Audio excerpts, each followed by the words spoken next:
যুক্তাহারো বিহারস্য যুক্তচেষ্টস্য কর্মসু যুক্তস্বপ্নববোধস্য যোগা ভবতি দুঃখ। ভাগবত গীতার এই শ্লোকটির অর্থ, যার আহার, বিহার, শারীরিক শ্রম, নিদ্রা ও জাগরণ সবই পরিমিত ও নিয়মিত, সেই যোগাভ্যাসের মাধ্যমে নিজেকে দুঃখ কষ্ট থেকে মুক্ত রাখতে পারে। অর্থাৎ সে মেন্টালি হেলদি ও স্ট্রং হয়। আমি মেন্টাল হেলথ পজিটিভ রাখার জন্য আপনাদেরকে 6টি যোগাসন করতে সাজেস্ট করব।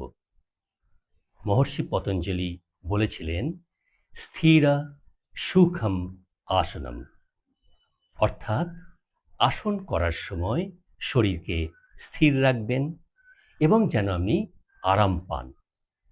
কষ্ট করে আসন করবেন না।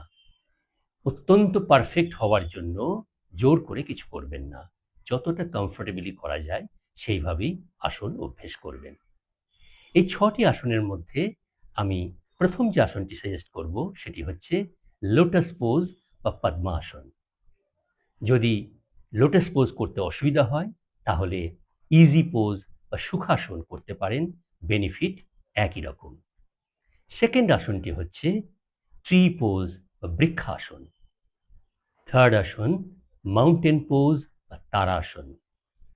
ফোর্থ আসন গরুড়াসন বা ইগল পোজ।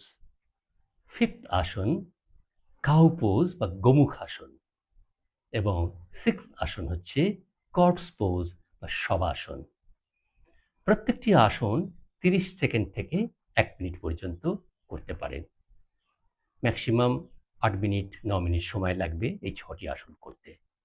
এগুলো যদি আপনি নিয়মিত করেন তাহলে আপনার পেশেন্স বাড়বে, ফোকাস বাড়বে, কনসেন্ট্রেশন বাড়বে, মেন্টাল ক্ল্যারিটি এবং কামনেস বাড়বে। অর্থাৎ আপনার মনোযোগ, ধৈর্য, মানসিক শান্তি এগুলো বাড়বে। আর স্ট্রেস কমবে, অ্যাংজাইটি কমবে। তাই নিয়মিত অভ্যেস করুন এই আসনগুলি এবং স্টে হেলদি।